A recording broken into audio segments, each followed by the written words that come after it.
Hello friends, hope you all are doing well. So today I am here with a new topic and the topic is tense. मैं जानती हूँ कि tense आपको बहुत सारी जगहों पर आपकी टेंस की वीडियो आपको मिल जाएंगी, लेकिन मैं जो पढ़ाऊँगी वो आपके दिमाग में बैठ जाएगा और मैं इस तरीके से पढ़ाऊँगी। मैं सारे टेंसेस आपको एक साथ नहीं पढ़ाने वाली हूँ। यहाँ पर मैं जो टेंस पढ़ाऊँगी वो एक एक करके पढ़ाऊँगी ताकि आपको समझने में आसानी हो, और स्पेशली उन बच्चों के लिए जो काफ़ी डिफ़िकल्टीज फेस करते हैं ग्रामर को लेकर, क्योंकि ग्रामर समझना हर किसी के बस की बात नहीं होती है। तो बहुत सारे बच्चे ऐसे होते हैं जिनके पल्ले ही नहीं पड़ती है ग्रामर, चाहे वो जितना भी पढ़ लें।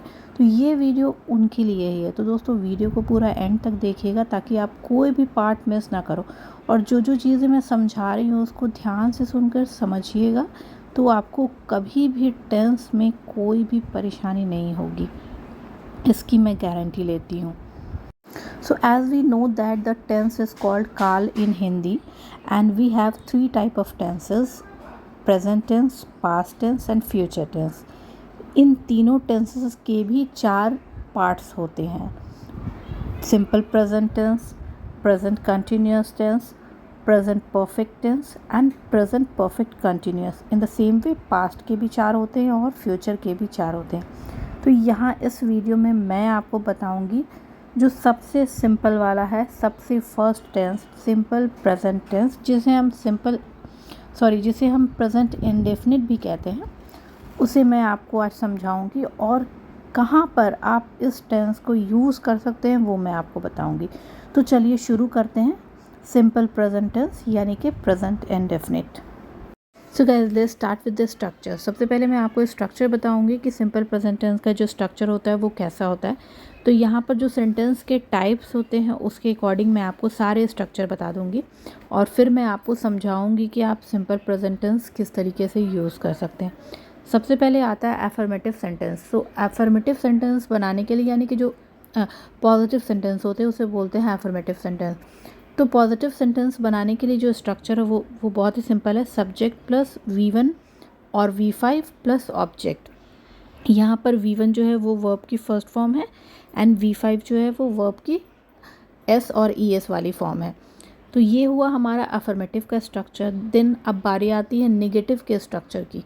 तो नेगेटिव के स्ट्रक्चर के लिए हमें लेना है सबसे पहले सब्जेक्ट प्लस डू नॉट और does not plus V1 plus object.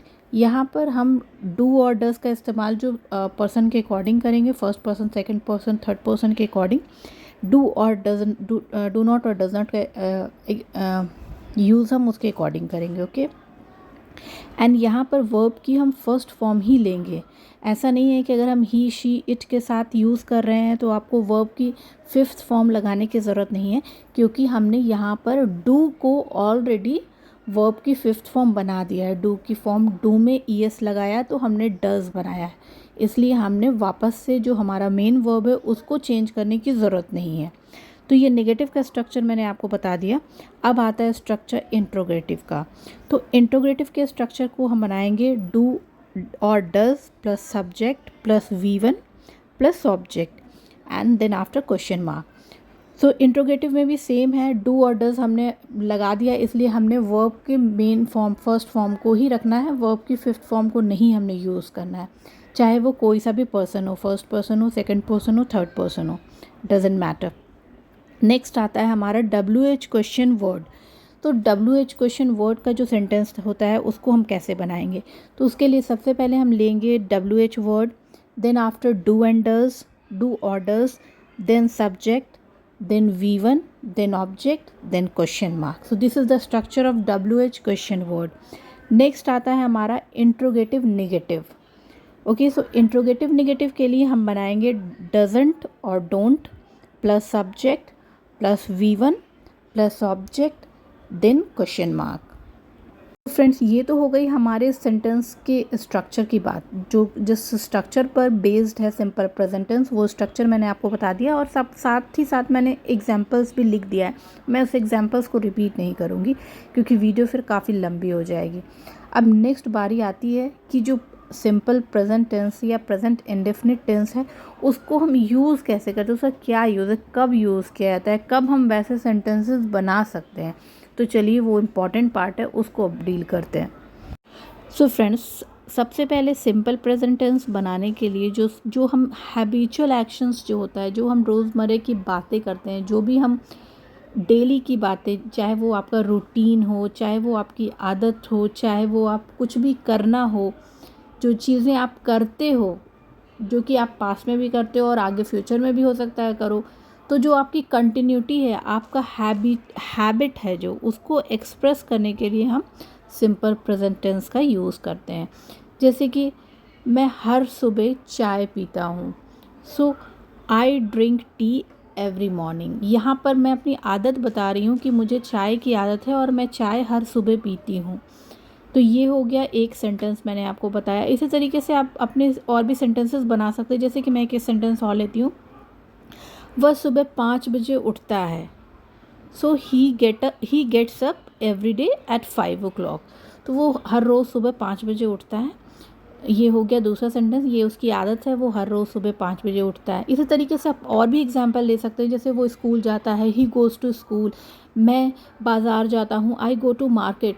And in Hindi, लोग कहते हैं कि इन हिंदी में, मैं उस तरीके से आपको बताना नहीं चाहती हूँ, लेकिन फिर भी चलो थोड़ा सा आपको समझाने के लिए मैं बोल देती हूँ कि जिस वाक्य के अंत में ता है, ती है, ते है आता हो ना, उसे हम सिंपल प्रेजेंट टेंस कहते हैं। बट ये चीज़ें मैं कम्प्लीटली इस चीज़ के मैं अगेंस्ट हूँ, मैं ऐसे नहीं पढ़ाना चाहती हूँ आप लोगों को, इसलिए मैं नहीं वो बातें बोलना चाहती थी। खैर कोई बात नहीं, मैंने आपको फिर भी एक हिंट के तौर पर, एक आइडिया के तौर पर समझाने के लिए मैंने ये बातें यूज़ कर ली। बस आपको इतना ही याद रखना है कि जब भी आपको अपनी कोई हैबिट बतानी है, हैबिट अगर आपको अपनी बतानी है, तो उसको आप सिंपल प्रेजेंट टेंस में ही बनाएंगे। जो स्ट्रक्चर आपको मैंने बताया है उस स्ट्रक्चर पर बनाएंगे। नेक्स्ट आता है कि जब हमें कुछ जनरल ट्रूथ बताना हो तो भी हम उसे सिंपल प्रेजेंट टेंस में ही बनाते हैं। जैसे कि सूरज जो है वो पूरब से उगता है, सूरज जो है वो पश्चिम में डूबता है, चीनी जो है वो मीठी होती है। तो ये सारी चीज़ें बनाने, ये सारे सेंटेंसेस को बनाने के लिए हम सिंपल प्रेजेंट टेंस का यूज़ करते हैं। Like the sun rises in the east, the sun sets in the west, sugar is sweet. So ये सारी चीज़ें हमने सिंपल प्रेजेंट टेंस में ही बनाया है। इसके अलावा जब कभी हम कुछ फ्यूचर के इवेंट्स, जो कि जिसका ऑलरेडी टाइम फिक्स्ड हो, जो कि फिक्स्ड प्रोग्राम हो, उस इवेंट्स को बनाने के लिए भी हम सिंपल प्रेजेंट टेंस का ही यूज़ करते हैं। जैसे कि अगली फ़्लाइट जो है वो कल सुबह 7 बजे है, तो इसके लिए आप यूज़ करेंगे the next flight is at 7 tomorrow morning. इसी तरीके से ट्रेन जो है वो शाम को 5:20 पर जाएगी। तो इसको आप फ्यूचर में नहीं बनाएंगे, क्योंकि ये फिक्स्ड है, ट्रेन की टाइमिंग जो है वो फिक्स्ड है। तो जब कोई फ्यूचर के इवेंट भी फिक्स्ड टाइमिंग में हो तो आप उसको सिंपल प्रेजेंट टेंस में बनाएंगे। इसका होगा the train leaves eight 5:20 and the next मैं आपको बताती हूँ। इसके अलावा जब कभी हम कोई टाइम या कंडीशन की बात करते हैं, जो कि हमारे कंडीशनल सेंटेंसेस जो होते हैं, उसमें भी हम सिंपल फ्यूचर टेंस के बदले सिंपल प्रेजेंट टेंस का इस्तेमाल करते हैं। For example, if it rains we shall get wet. यहाँ पर हम ये नहीं बोलेंगे कि इफ़ इट रेन्स मतलब अगर बारिश होगी तो हम लोग भीग जाएंगे। तो अगर बारिश होगी तो हम ये नहीं बनाएंगे if it will rain, no, that is wrong. हमें बोलना है if it rains we shall get wet. यहाँ पर हमने सिंपल प्रेजेंट टेंस में हमें स्ट्रक्चर बनाना है। आफ्टर इफ़ के बाद का जो स्ट्रक्चर होता है वो सिंपल प्रेजेंट टेंस में होगा। सो ये है बेसिक से रूल्स कि आप जो सिंपल प्रेजेंट टेंस को किस किस जगहों पर यूज़ कर सकते हैं। तो जैसे कि मैंने आपको बताया कि आप अपने हैबिट्स को बताने के लिए सिंपल प्रेजेंट टेंस का यूज़ कर सकते हैं, जनरल ट्रूथ्स के लिए सिंपल प्रेजेंट टेंस का यूज़ करते हैं। इसके अलावा जब फ्यूचर के कोई इवेंट्स हों जिसका ऑलरेडी टाइम टेबल फिक्स्ड हो, उसके लिए आप इसे यूज़ कर सकते हैं। और जब हम कंडीशनल सेंटेंसेस बनाते हैं जिसमें टाइम और कंडीशन ऑलरेडी लगा हुआ हो, तो वहाँ पर भी हम सिंपल प्रेजेंट टेंस का ही इस्तेमाल करते हैं।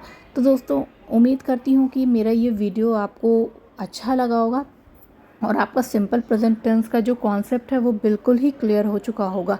अगर आपको फिर भी कोई डाउट है तो आप प्लीज़ मुझे कमेंट बॉक्स में कमेंट करें और मुझसे पूछ सकते हैं कि हाँ मेरा ये डाउट है। मैं डेफ़िनेटली पूरी कोशिश करूँगी कि आपके डाउट को क्लियर करूं।